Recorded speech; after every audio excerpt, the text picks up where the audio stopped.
Professor JV, sobre a questão dos inimigos da raça humana, qual autor explicou melhor essa questão e explicitou mais o inimigo?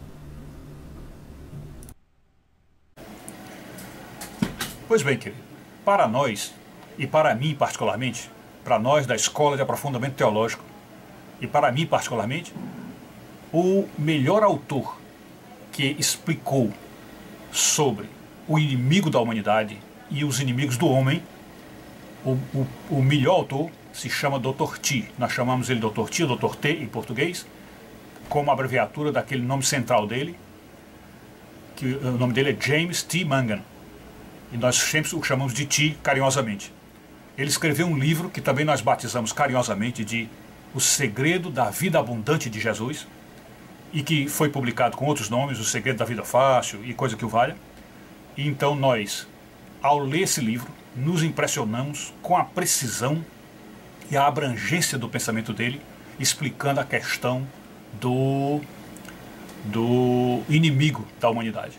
Mas o que mais impressiona, que exatamente é o ponto que a gente pode falar aqui, porque serve de resumo, não apenas para enaltecer essa obra, como para colocá-la como de grande valia para aqueles que são cristãos e que querem seguir Dr. C.S. Lewis e Jesus Cristo de perto, porque Dr. T, ele não apenas explica algumas coisas de C.S. Lewis, como ele amplia muito do que foi falado, porque C.S. Lewis fala no inimigo do homem, mas não com aquela abrangência, aquela profundidade de Dr. T, isso visto em apenas um livro.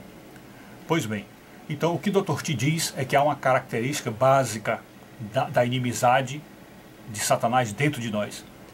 Então ele diz que quando o homem caiu, é como se o subconsciente humano, o livro dele todo é baseado na questão do consciente, subconsciente e inconsciente. Então ele diz que o subconsciente passou a ser entregado a Satanás, foi entregue a Satanás e ficou nas mãos dele. Esse é um aspecto de se ver o que ele explica no livro. O outro aspecto não foi bem isso, é que é exatamente o contrário. O nosso consciente é quem ficou ligado a Satanás e, portanto, abafou e vamos dizer, massacrou, subjugou o subconsciente, de modo que com a queda do homem houve uma queda interior e uma guerra interior se iniciou, passando o subconsciente a lutar contra o consciente e o consciente a lutar contra o subconsciente, inclusive impedindo-o de falar. Diz ele que toda vez que nós abrimos a boca e falamos, quem está falando é o consciente, e que o subconsciente só vai saber o que nós dissermos se falarmos em voz alta. Toda vez que nós pensamos sem verbalizar, o subconsciente não está ouvindo. O subconsciente precisa, então, da voz audível para poder o ouvido captar e entrar no subconsciente o que nós estamos falando. Então, ele diz que entre consciente e subconsciente há uma guerra, há uma série de boicotes, de ciladas, emboscadas um contra o outro, enfim, uma guerra que existe entre os dois. Mas dessa característica da guerra, dessas características da guerra que ele fala, a que mais toca a atenção e que faz com que cada pessoa que realmente perceba que isto existe, que de fato é verdade, que existe uma guerra dentro do homem e que nós temos um inimigo dentro de nós, e aí dizer nesta altura se o inimigo principal, isto é, sem contar o Satanás, se o inimigo principal é o consciente que nos prejudica ou se é o subconsciente. Não sabemos. Porque... Pois bem, então desculpe a interrupção, fomos chamados aqui a atender alguém que estava aqui fora do estúdio. Pois bem, então, quando o Dr. T fala, sempre dessa guerra entre o consciente e o subconsciente.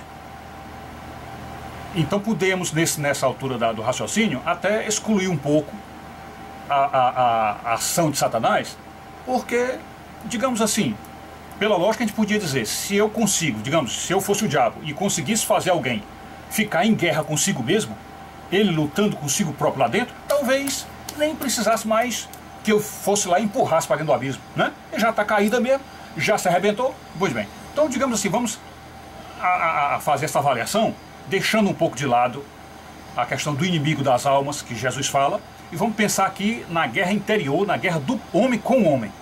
Então, Dr. T fala de que o consciente é quem tomou conta, assenhoreou-se do indivíduo, de tal maneira que o que se fala e o que se ouve é sempre o consciente falando, E quando você pensa, principalmente quando você pensa conscientemente, limpidamente, isso só a sua mente consciente que está em operação.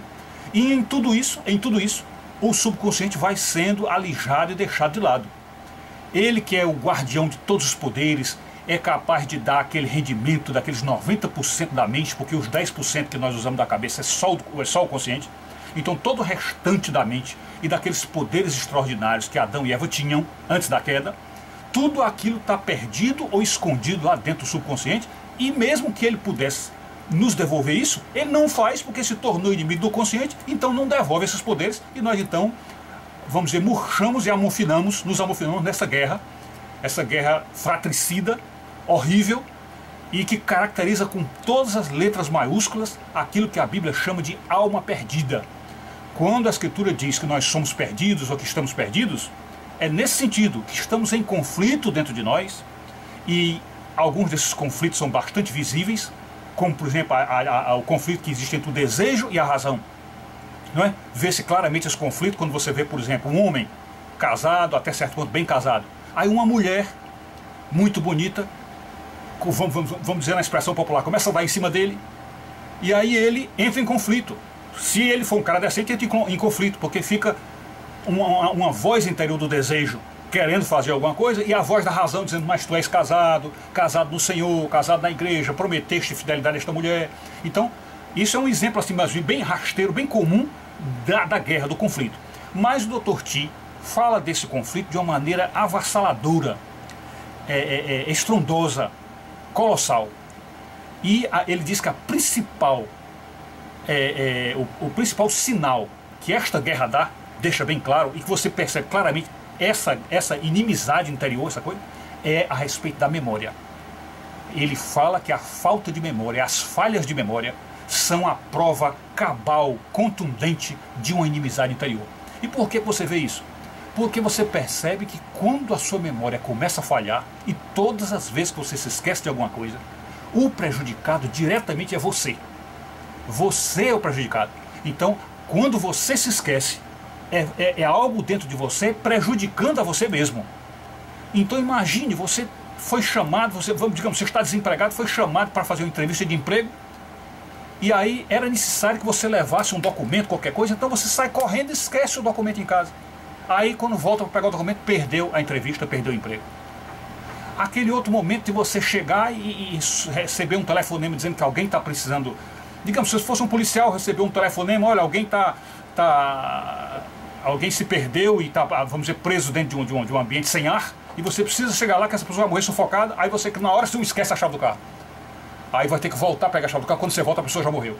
Então, quer dizer, os esquecimentos, estou tentando me lembrar de alguns exemplos assim bem claros, a pessoa que se esquece, deixa um apartamento fechado com o fogão, a boca do fogão acesa. Então, essas são coisas que você diz assim, não, mas o prejuízo é do prédio, ou é da polícia. Não, mas o prejudicado é você. É você. A razão e a mensagem subliminar que o esquecimento está dando é esta: que você é ruim, você esquece, você prejudica os outros, e você também se prejudica. É como se o interior seu não estivesse ligando se você vai sair mal nessa ou não. É como se fosse assim, o subconsciente sabendo, estou usando a linguagem do Dr. T, o subconsciente sabendo que você, no seu consciente, você é quem manda em tudo, e se arvora de mandar em tudo com o consciente, então ele se vinga e se levanta contra e vai fazer tudo para prejudicar você, de tal maneira que as suas obras deem sempre errado, dê tudo para trás, você não entra em sucesso, etc, etc. Então, a rigor, pelo livro do Dr. T, se nós conseguíssemos recuperar a plenitude da memória, isso só poderia ocorrer com a pacificação do consciente e do subconsciente, fazer a paz entre os dois. Aí, digamos, essa paz só pode ser feita por Jesus Cristo. Então, se você conseguisse fazer essa paz entre subconsciente e consciente, nós chegaríamos a ser virtualmente indestrutíveis. Seríamos gigantescos em poder, em honra e glória, como era Adão antes do pecado. Então, esse em resumo, é o que Dr. T diz. Fala do inimigo interior e dá essas provas cabais de que realmente vivemos uma situação de perdição. O homem está perdido, e quando a Bíblia fala que Deus veio ao mundo para propor a reconciliação, não foi só a reconciliação do homem com Deus, mas a reconciliação do homem com o próximo e do homem consigo mesmo. Essa, creio eu, é a principal recuperação. A principal reconciliação é do homem consigo mesmo. É isso. Enfim, digamos que se o amigo, o leitor, conseguir encontrar este livro, nós, quando o livro chegou às nossas mãos, ele tinha o nome de O Segredo da Vida Fácil. E nós batizamos carinhosamente de O Segredo da Vida Abundante de Jesus. Mas eu acredito que ele é encontrado em livrarias ou em sebos, com outros nomes, porque ele foi publicado por várias editoras e tudo. E na leitura dele você deve sempre se lembrar que o mais importante é a mensagem do livro, é o que o livro diz. O livro nos ensina a viver e a reconciliar. Ele nos ensina essa reconciliação de alma, de corpo, alma e espírito, ou de inconsciente, subconsciente e consciente. Então ele ensina essa reconciliação. Então isso é que é importante do livro. Não é o autor, o nome do autor, como é que o autor viveu, o que é que ele fez, não, nada disso. Como na verdade na própria escritura é assim. Não importa quem fez, o que fez Paulo, o que fez Pedro, o que fez... Não importa, importa é a mensagem, o que eles dizem, o que eles disseram para nós, para nos salvar. É isso.